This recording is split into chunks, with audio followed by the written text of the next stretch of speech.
Today I'm going to be interviewing Jordan Ruiz, who's an amazing songwriter and producer. I know you're going to learn a lot from him because he's just really good at what he does. So you have to stay tuned for that. But first, I have two problems. I need to address. Is that, first of all, the last interview that I did, the only other interview I've ever did, was super ghetto. You know that it was time just to cut and go separate ways. And I really want to try to make my production values for this channel better. I don't have anything though for that. I only have an iPhone and that's pretty much it. So I'm going to try to figure out how to make this work and actually be, you know, a legitimate interview for you to enjoy. So that's my first problem. I'm going to try to figure that out. Second is I'm really hungry and I need to eat. And my wife, she bought me this shirt. It's not a problem. I hope you like it.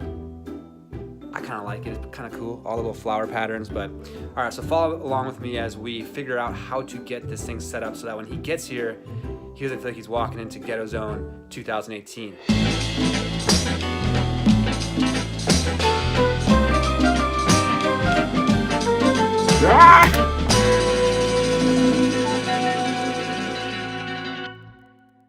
So I don't think this setup's gonna work. Check this out. This is production at its finest. So I have to pull my interface out of my sidecar. We're moving this whole thing downstairs because I want to get better audio than what's on my phone. So here we go.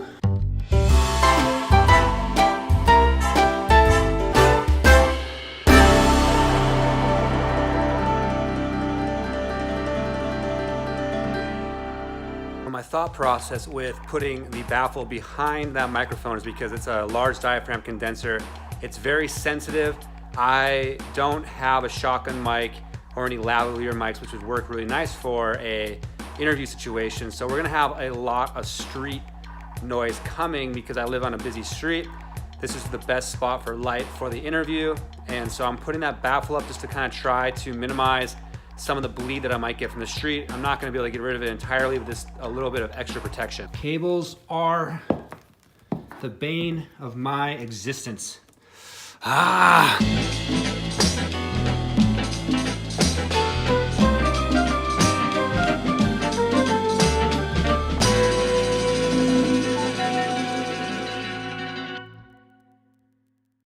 So we have another problem. My cable became undone. So we have to go fix that. I'm gonna go solder that right now.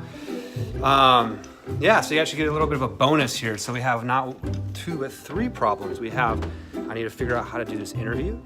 I need to get food in my stomach. I still haven't done that yet. So I'm starting to get pretty hangry and now I have to fix a cable. But you kind of win in this situation because you get to see me do a little bit of soldering. So come check it out.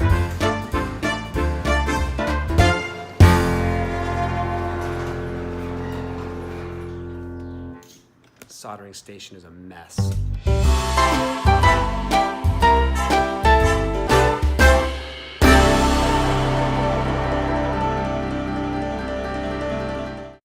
there's a bird that flew into my house as I was doing the soldering. Hey little birdie, you have to get out of here. Whoa, you're running into everything. Hey birdie, birdie, birdie. No, no, no, no. No, no, no, no, no. Get out the other way. Hey. No, no, no, no, no, you're going the wrong way. Oh my gosh, this guy cannot figure it out. No, wrong way. You're gonna get yourself hangry. Oh no, no, out this window.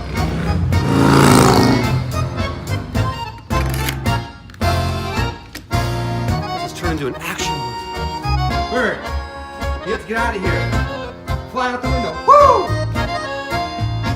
And he successfully flew out. Oh my gosh. What a what a journey. Whew.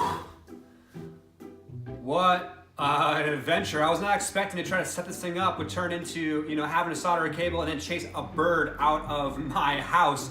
But here we are, it's set up, I'm ready for the interview. So next thing I have to do is finally get some food in my belly. Lunchtime.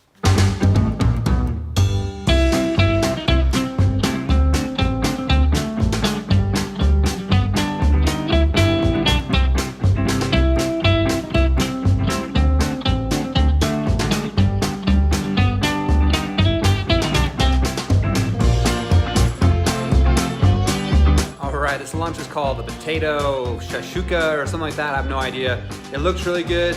I can't wait to dive in, and then we'll be back with that interview.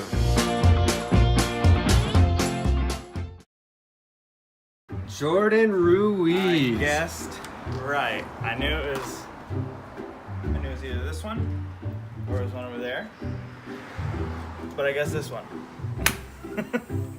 Welcome. Jordan Ruiz. Too close. So, just give me background on who you are, where you're from, what you do. Let the audience know who they're listening to. Exotic male dancer. Exotic male dancer. That's actually how I met him. But, you know, it was a late night. It was you know, our first date. Yeah. Okay, I grew up on the East Coast in Jersey. I was born in San Francisco. Moved to Austin. I kind of hit most of the music cities. I lived in Austin. I lived in Austin. Lived in Nashville. Went to Nashville for school for a little bit. Then moved out to LA. And at that point I was like, I should just do it. I should just try. I should just try and do music for now because I'm like 20, or I'm like 19 or 20. I think I was 19. I was like, I'm not doing anything else. I was like, I might as well just, start. I might as well just do it. So I had a job at Starbucks. I quit my job at Starbucks and I just started gigging, and I gigged. And then I kind of got into, I think I had noticed in the years before when I'd been in recording situations that I always ended up kind of just gravitating into this creative director role before I even really knew what producing was. So, and I think after doing that so much, at some point I picked up the vocabulary for it and realized that what I was doing was producing. So, and I think how naturally I had fallen into that role so many times in the studio without really knowing it, with different artists and just random friends projects and things like that. It was a reinforcement and encouragement that this is something that I think I should pursue, which is producing records and not just playing on them, and not just trying to make a life on the road or doing stuff like that. So I pretty much solely I'd say like 60% of my work is records, maybe 30% is sessions, and like 10% is playing out. Okay. Yeah. So right now, you New Jersey, moved to Nashville for school. Yeah. Moved out to LA to pursue producing full time, or did you have a reason for coming out to LA? Yeah, I moved out here actually because I was gonna do this Bible college program thing for a year, and I did it, and it was like kind of like music worship based. So I did that for a year, and after that was done, I was like, well, I'm here. I'm out here. I might as well just, because I didn't have any plans after that, and I didn't really know what I was gonna do. But I was like, just hit me one day. Like, I'm in LA. Like, I live here. I don't have to make the jump. I'm already here. Something else got me out here, so I might as well just do it. I'm never gonna have this time in my life where I'm like single and just unready to mingle. Yeah. Cool. 1 second. Just want to make sure the frame is still good. Is it? Yep. I'll probably leave that in there. I won't cut it. We're about raw here. I'm gonna pee my pants at some point on this couch. Perfect. My wife would be very appreciative. Thanks for clipping. Did I put? Yeah, you just clipped it. When I laughed? I don't know what it was, but maybe we should. As you get more excited, we gotta turn this down.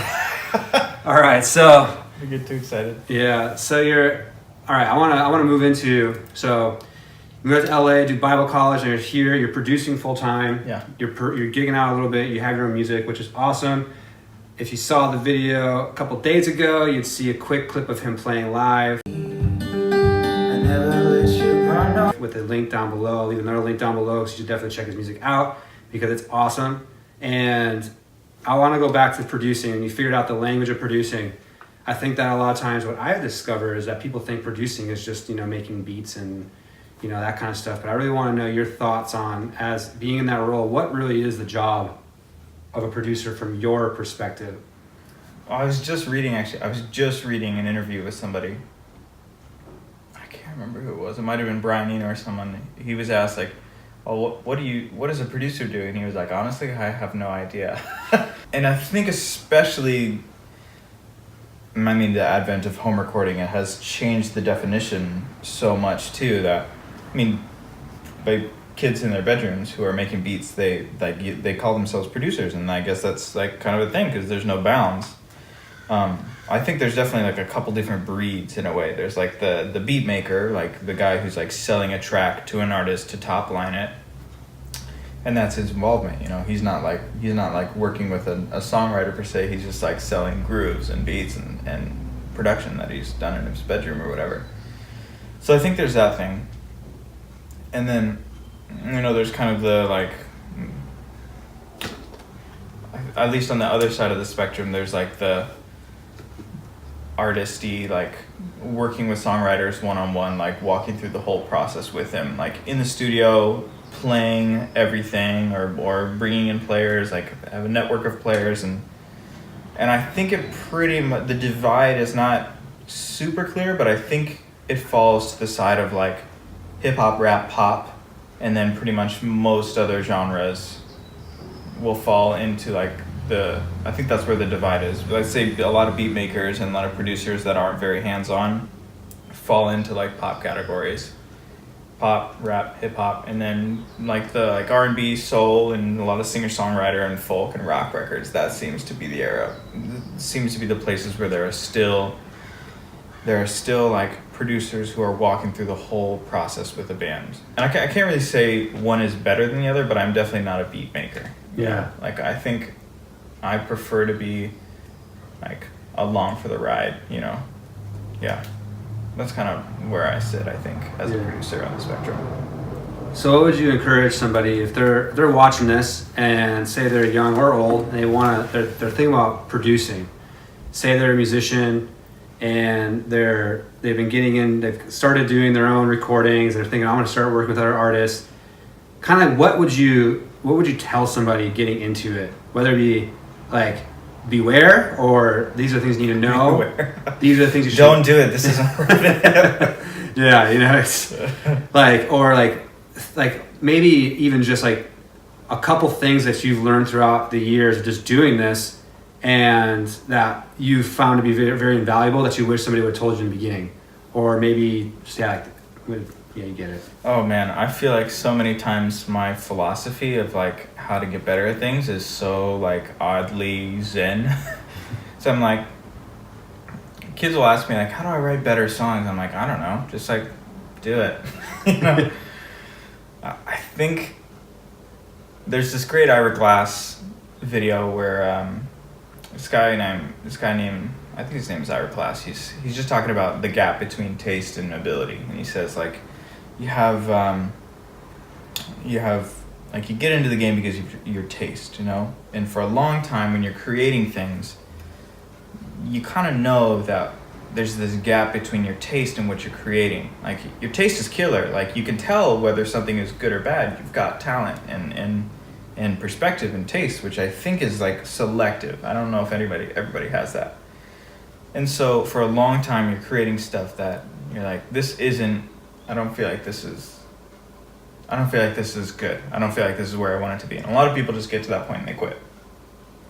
But the point is, like, the gap has to be there for you to have talent. Like, in the beginning you're doing stuff, like, if you are a talented person, you're going to know that what you're doing in the beginning is not good.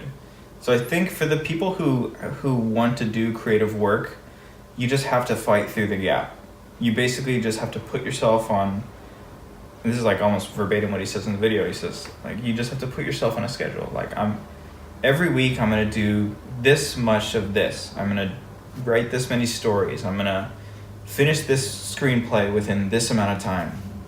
Because it's just like hitting a baseball. It's the same as muscle memory in a way, but it's just not physical. It's just you have to put yourself through a body of work, and you have to, in an odd way, it's so simple, but we just miss it. You just have to practice it. until you get better at what it is. Now the difference with production is that it's so subjective. Already what defines a good record is so subjective, and then how to get to a good record is even like, it's just subjectivity on subjectivity. So I think the thing is, you have to kind of let go of like other people's expectations and just do bodies of work until you're sitting in the chair and you're like, oh wow, I really like this, like this is really good. And then maybe the next day you think, oh, it's terrible. But like, I think getting to that point where you're like, wow, I think this is good. Yeah. I think that's the best part about it. Like that's like the point you have to constantly aspire to, because you're not going to get better unless you just do it. So I think if you're like an indie producer, like just get people in the door. Just be like, hey man, like I go to shows, be like, hey, I really love this song. Like, can I produce this song? I'll just come into my house, like let's do this tune. Finding friends that are like just getting people in the door and working with them and figuring out what works and what doesn't, and what your strengths are and what your weaknesses are, and and just how to work your system, you know. That's what I would say to somebody who's like, oh, I want to do this but I'm not really sure where to start. Just start. I like the just put the work in. So I feel like often, I mean, we buy into this writer's block. Mm-hmm. Like, oh, I have a writer's block, I'm not inspired. But it's like, really, no, you get inspired after you start working. Mm-hmm. A lot of times you don't find that riff or those words or whatever until you're an hour in. Yeah, there's totally that thing that ties it together. And as soon as that one thing clicks in, you're like, okay, I know where we're going. Yeah. We were just shooting in the dark, but now I get it. Yeah. Like I know where we are. Yeah. Yeah, I had that exact thing actually, like 2 days ago, and maybe it was like last week actually, in a session for this artist. It was just, we were doing this and it's like kind of a gypsy. It's kind of interesting. It's like a gypsy pop record. But he like wanted these folk textures, and I was kind of picking guitars and stuff on there, and I was like, this doesn't feel totally right. It doesn't feel like it's, and there was no low end. It was like just this big kind of open marching kick drum, boom, and then just like psh, these like shakers and things on it. Just 1 and 3, just kind of trading off with like a measure in between. I'm like, I don't really know what this is yet. And he was like, here, put some bass on it. And so I pull up this like little short scale bass, and he's just like, I want that Tame Impala thing. And as soon as I dialed it in, I hit it, and I was like, okay, I get it. I totally understand where we are now. Like, I put that in and everything made sense. Yeah. I feel like that happens all the time. Just like the one thing that makes, it's like learning more about somebody, and once you like learn about a pivotal part of their personality, you're like, okay, I think I get who you are now. You step back and you're like, oh, I think I actually know this person now. Yeah. It's like that. That's great. Yeah. All right. So we saved this question. We were about to talk about it off camera, but we saved it. Pitch correction? Pitch correction. Pitch correction. The pitch correction thing. Do you believe in pitch correction? I know you like to call it too much sweetening. Too much sugar. Too much sugar. Okay, so subjective, obviously. Yeah. I think it depends on the record also, so I think there's another layer beneath that. So like the record will call for it, yeah. Then I think there's like too much of it is a bad thing, but I think it mostly I should just say that. It mostly depends on the record. If the artist wants that sound, but they don't know that they want the sound of like real tuned vocals, yeah, I'll tune them, and then I'll give them tuned vocals, and I'll usually tell them, be like, yeah, these are tuned. Or in the studio, I'll be like, we'll probably tune these later because I think that's the sound you're going for. Yeah. However, I think it has to be used like a guitar. Like it has to be used like an electric guitar or just anything else. It has to be an instrument and not like mastering, you know, like, because a lot of people will treat it like, oh, like, yeah, at the end of the record you master it, you know, which is like, great, yeah, you kind of have to do that for it to be ready for all things, but it's definitely not the same with pitch correction. Like, so like there's and we've talked about this before, like this is the idea that falls under for me, and it's the same as like quantization, just anything that makes something feel better to the ear in an instant and takes away some of the human element of it. Like obviously our ears want to hear perfection, and that's what we're aware of. We're aware that our ears want to hear perfection, I don't think we're as aware that our ears want to hear imperfection too. Mm-hmm. Because like it's like sugar in your diet to me, because you want sugar, and it's great. Like if you listen to a Taylor Swift tune, like you listen to a Taylor Swift song and it sounds great, it's just sugar freaking over the whole thing, just someone vomited like ice cream all over it, you know. I love it. Yeah, and it's great. It's totally great. It's the thing. And so it's just sugar on everything, which is cool. And then, but I mean, you can't go a whole Taylor Swift record through, really. You can't listen through the whole thing without just like hearing so much sugar. At least for me. I guess this is a little more subjective, but like you can't listen to a whole Taylor Swift record all the way through because there's just too much sugar. Everything is just mastered super flat, and everything is tuned at like out the wazoo. And so I think it'll begin to grate on, like, I think too much sugar in a diet musically will start to like leave your ears like fatigued, but not exactly fatigued, like just fatigued from perfection. And I think all of this comes from like being someone who generally works in acoustic and folk music. That's so much of the vibe of like Nick Drake records or obviously Bob Dylan. I'm not a huge Bob Dylan fan, but like that's we disagree on the tuning. We disagree on Bob Dylan. I love Bob Dylan. How do you love tuning and then also Bob Dylan too? Have you listened to Bob Dylan's songs? Have you heard his songwriting? I love Bob Dylan's songs. I don't know if I can totally get past the voice. This is so funny. I just like totally flipped. Like, I love tuning, but how can you not love Bob Dylan? Come on. Yeah. That's the thing. I understand, but I get the imperfection part, and I love it. I get that too. Yeah. I like tuning. I like transparent tuning. I don't like audible tuning. Yeah. And I'm a big proponent of it. It's probably because I don't sing very well in tune, so I love the fact that I can make myself sound better. So maybe I'm a little biased. Maybe that's what it is, but yeah. You know. It's like, it's how you do it too. Like, subtle tuning is a thing, you know, like I've seen people do like really good, like really spot on tuning on like folk pop records, you know, like things that it's like, yeah, this should be tuned, but you tuned it right, you know, like I can't hear it, you know, and I still hear some of the, you leave enough alone that like, oh, I can still hear him reaching for this note. So many of Adele's vocals on 21 were her demo vocals that she sang like earlier. And they just like, they kept cutting her vocals and it wasn't right, and they eventually just flew over a ton of her vocals from her earlier demos of the tunes, which I think is awesome, because they were looking for rawness, and then people responded to that rawness, you know. But I'm sure those are tuned too.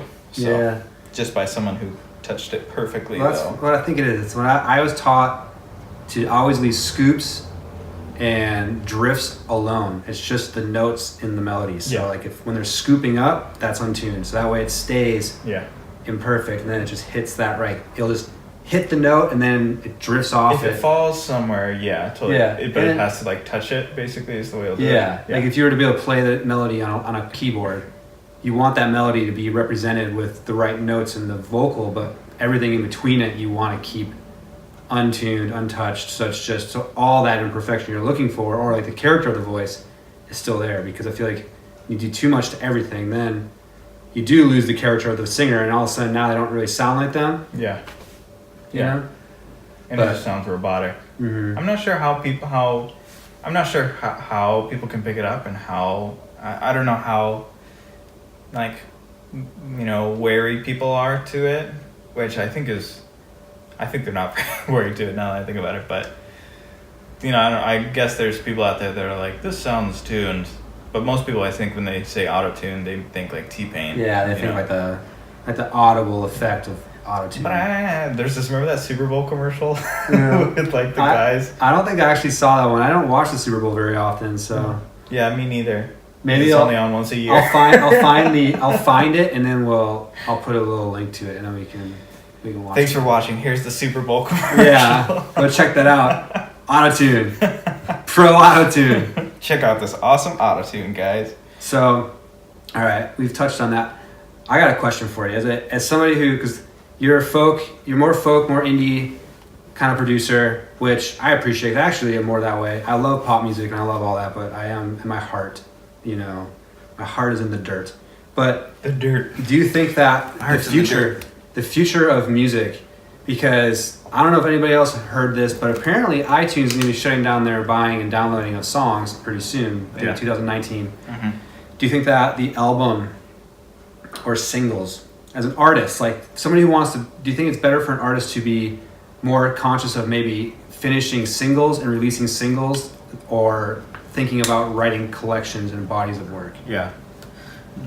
One time John Mayer was at Berkeley, and I think I'm a nominal John Mayer fan, like just like most people I think of my age. John Mayer was at Berkeley, and this person, I think he went there for whatever time, and he was talking to some kid, and the kid was like, hey, well, so what's the best marketing like plan? Like how do you what's the best marketing promotional schedule plan, or something like that? And he was just like, write good songs. So, yeah.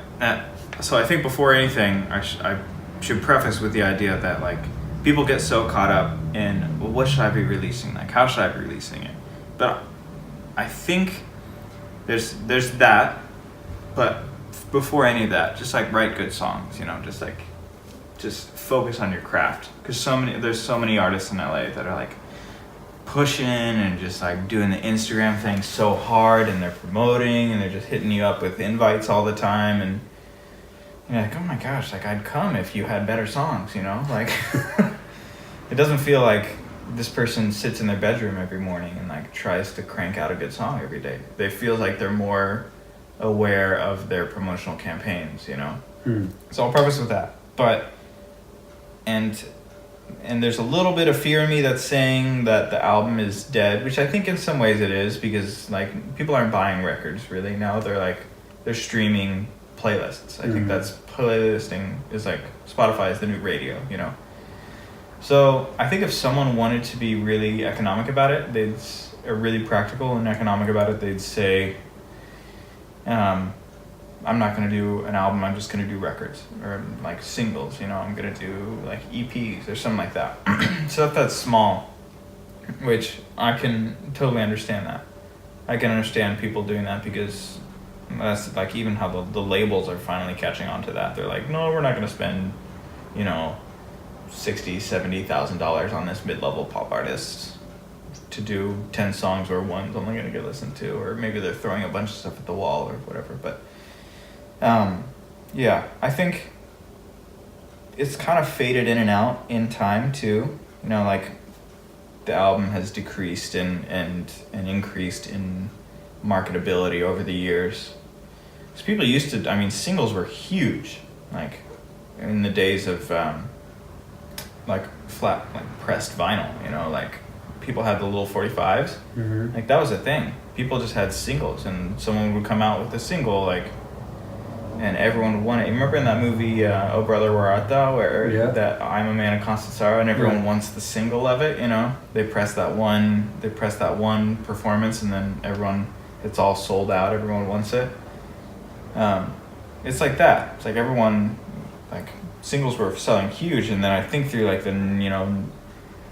80s, 90s, maybe not as much, I just feel like the 90s, 2000s, there were a lot of records that had hits on them, but they were records like things like I don't know why this comes to mind, but like American Idiot, that was a huge record. Green Day's American Idiot, that was a huge thing. There was like a couple singles off it. On the other end of the spectrum, like Babel, or not Babel, was it Mumford & Sons? Sigh No More? That was a huge record. People loved that record. I'm not really a big Mumford & Sons fan, but like, and now that stuff is kind of going away. Like people want like something to add to their playlist, because they'll put on a playlist before they'll put on a record. And I totally understand that. I don't think it's necessarily just the diminishing of people's attention. I think it is partially just taste fading in and out. Yeah. So, yeah, if you're an artist, write good songs first of all, but yeah, I'd say if you want to be real practical about it, release singles. And that being said, like, do what you want to, that's you're passionate about, because that's what's going to matter in the long run. You know? If you're passionate about a big record, put out a big record. it's funny what you say about the people promoting, and it's easy like to get stuck into like, I don't think that artists, I mean, I could see this happening to myself too, where there's so much that you want to get done and you only have so much time. So they get into promotion thing, they need to promote, and then all of a sudden they become a promoter rather than an artist. Yeah. And it's not like they're trying to like do that. It's just, you know, you lose time and then you lose focus. And I think for the idea of like a single is something where you can, it's like a more of a bite-sized goal. Yeah. And you can accomplish it a lot sooner. Plus, I think the problem is that there's so much information, so much content being created all the time. Like, I can say that with this channel, like, you know, I mean, there's a lot of different YouTube people out there, and some say do it every day. It's crazy. But like, if you're releasing singles more consistently than you are releasing albums every year or 2 years, you're going to be more in people's consciousness often. Yeah.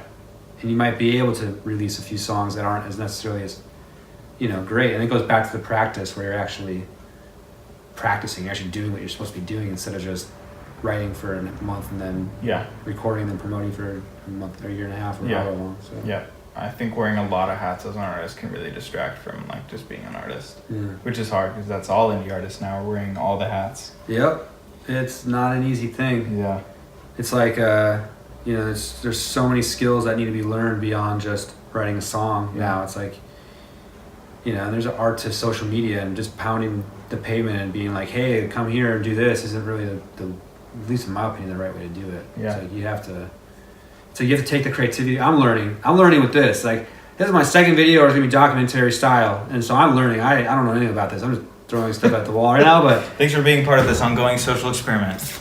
But like, you have to use your creativity in every aspect. Like, you have to tell a story. In a song, you're telling a story. You're trying to communicate an emotion to somebody.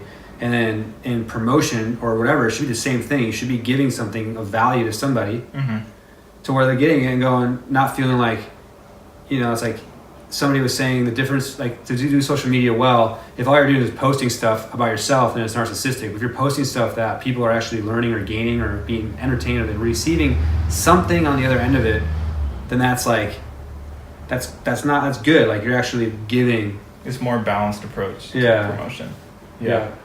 Oh gosh, promotion is just a whole can of worms. It's like I think especially as a producer, like, cause I'm constantly promoting, but I'm like never promoting really.